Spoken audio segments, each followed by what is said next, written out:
Apakah kamu pernah merasa terjebak dalam hubungan yang tidak sehat dan toksik? Pasangan yang toksik bisa menimbulkan dampak yang serius pada kesehatan dan kebahagiaan kita.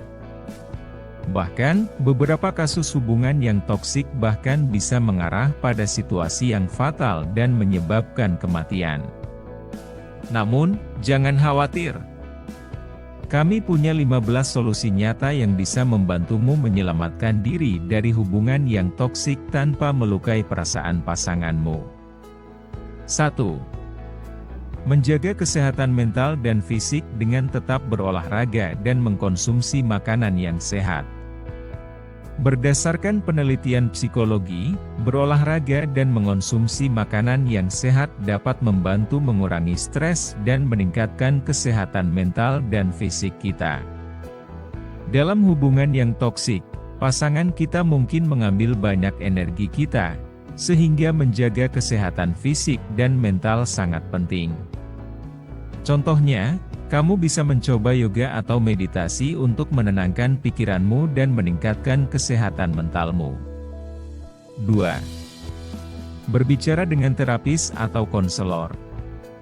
Terapis atau konselor dapat membantu kita memahami bagaimana hubungan kita mempengaruhi kesehatan mental dan emosional kita. Dengan mendapatkan bimbingan dari terapis atau konselor, kita dapat mengembangkan keterampilan untuk mengatasi hubungan yang toksik dan membuat keputusan yang sehat dalam kehidupan kita. 3. Menerapkan teknik-teknik komunikasi yang sehat.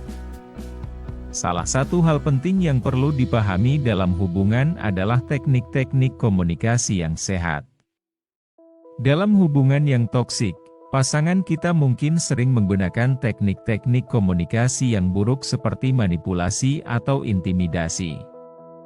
Dalam hal ini, kita perlu belajar teknik-teknik komunikasi yang sehat dan efektif, seperti berbicara dengan jujur dan mengungkapkan perasaan kita dengan baik.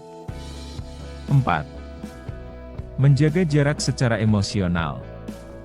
Terkadang, menjaga jarak secara emosional adalah satu-satunya cara untuk tetap sehat dalam hubungan yang toksik. Menjaga jarak secara emosional tidak berarti kita harus menghindari pasangan kita sepenuhnya, tetapi membatasi waktu dan interaksi dengan mereka. 5. Menentukan batasan yang jelas. Menetapkan batasan yang jelas adalah penting untuk melindungi diri kita dari hubungan yang toksik. Misalnya, kita bisa menentukan batasan tentang apa yang pasangan kita bisa atau tidak bisa lakukan atau mengatakan kepada kita. 6. Menghindari berdebat atau bertengkar dengan pasangan secara terus-menerus. Dalam hubungan yang toksik, seringkali kita terjebak dalam perdebatan atau pertengkaran yang tidak pernah berakhir. Kita perlu belajar menghindari situasi ini dan menemukan cara untuk mempertahankan kedamaian dalam hubungan kita. 7. Mencari dukungan dari teman dan keluarga. Mendapatkan dukungan dari teman dan keluarga dapat membantu kita mengatasi stres dan tekanan dalam hubungan yang toksik. Selain itu, teman dan keluarga juga dapat memberikan perspektif yang berbeda tentang hubungan kita. 8. Mengenali pola perilaku pasangan. Dalam hubungan yang toksik, pasangan kita seringkali memiliki pola perilaku tertentu yang berulang-ulang. Dengan mengenali pola perilaku ini, kita dapat belajar bagaimana menavigasi hubungan kita dengan lebih baik. 9. Menentukan apa yang membuat kita bahagia dan memprioritaskan kebutuhan kita sendiri. Dalam hubungan yang toksik, kita sering melupakan kebutuhan kita sendiri dan fokus pada pasangan kita.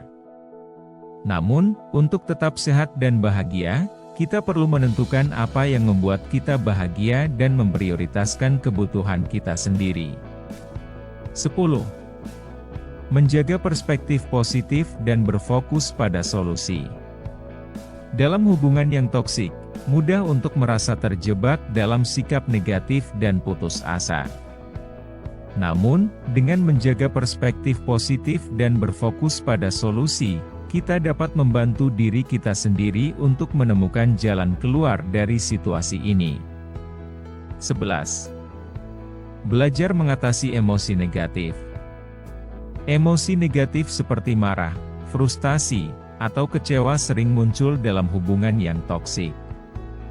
Belajar mengatasi emosi negatif dapat membantu kita tetap sehat dan mengambil keputusan yang lebih baik dalam hubungan kita. 12. Menentukan tujuan dan mengembangkan rencana tindakan. Menentukan tujuan jangka pendek dan jangka panjang serta mengembangkan rencana tindakan untuk mencapainya dapat membantu kita tetap fokus dan termotivasi dalam menghadapi hubungan yang toksik. 13. Mengubah pola pikir yang negatif. Pola pikir yang negatif sering muncul dalam hubungan yang toksik. Dalam hal ini, kita perlu belajar mengubah pola pikir negatif dan mengembangkan pola pikir yang lebih positif dan sehat. 14. Mengikuti terapi pasangan. Terapi pasangan dapat membantu pasangan kita memahami bagaimana hubungan kita mempengaruhi kesehatan mental dan emosional kita. Dalam terapi pasangan, kita dapat belajar keterampilan untuk mengatasi konflik dan meningkatkan komunikasi yang sehat. 15. Mempertimbangkan untuk meninggalkan hubungan. Dalam situasi yang sangat buruk, meninggalkan hubungan mungkin menjadi satu-satunya pilihan yang sehat. Namun, sebelum mengambil keputusan ini, penting untuk mempertimbangkan semua konsekuensi dan mendapatkan dukungan dari terapis atau konselor.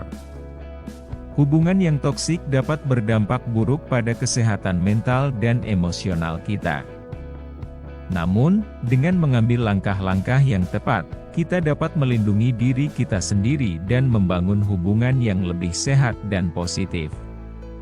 Saya merekomendasikan kita untuk mencari bantuan dari terapis atau konselor untuk memperoleh dukungan dan bimbingan selama proses ini.